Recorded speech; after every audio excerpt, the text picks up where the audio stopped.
మారుపేర్లతో కార్ల దొంగతనానికి పాల్పడుతున్న దొంగలను అరెస్ట్ చేశారు ఎస్ఆర్ నగర్ పోలీసులు.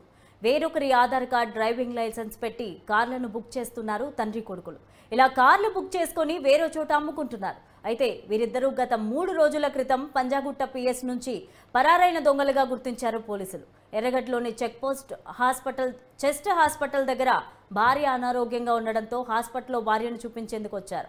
దీంతో సమాచారం అందుకున్న పోలీసులు తండ్రి కొడుకులు ఇద్దరితో పాటు మరొకరిని అరెస్ట్ చేశారు. నిందితుల నుంచి ఒక కారుతో పాటు పలు కీలక పత్రాలను స్వాధీనం చేసుకున్నారు.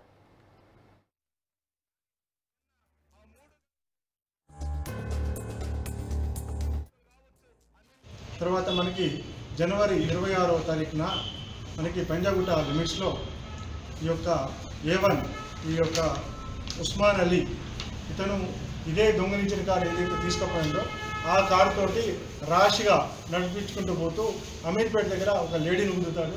దాని తర్వాత జనాలు చూసి పట్టుకోవడానికి ప్రయత్నం చేస్తే అగర్వాల్ ఐ హాస్పిటల్ దగ్గర కారు సైడ్కి పెట్టేసి పబ్లిక్ కొట్టడానికి ప్రయత్నం చేసే క్రమంలో అతను అక్కడి నుంచి తప్పించుకోవడానికి పారిపోతే కింద పడతాడు, దెబ్బలు తగులుతాయి.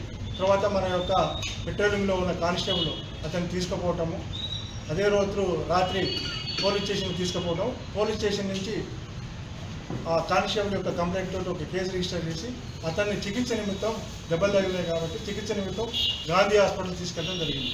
గాంధీ హాస్పిటల్లో ట్రీట్మెంట్ చేసుకునే క్రమంలో ఈ ఎక్స్రేలు ఇవి తీసుకురావాలని చెప్పేసి ఈ కానిస్టేబుల్ దాంట్లో బిజీగా ఉన్న క్రమంలో ఇతను పోలీసులు కళ్ళు తప్పి అక్కడి నుంచి పారిపోవడం జరిగింది.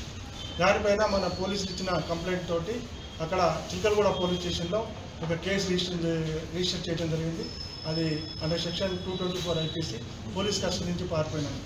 దాని తర్వాత మా డీసీపీ గారి ఆధ్వర్యంలో ఈ స్పెషల్ టీమ్స్ ఏర్పాటు చేయడం జరిగింది. మన యొక్క DI ఎస్ఆర్ నగర్ మరియు టాస్క్ ఫోర్స్ ఇన్స్పెక్టర్ గారు మరియు వాళ్ళ సిబ్బంది ఇక్కడ ఎవరైతే ఉన్నారో అందరూ కలిసి స్పెషల్ టీంలుగా ఏర్పాటు చేసి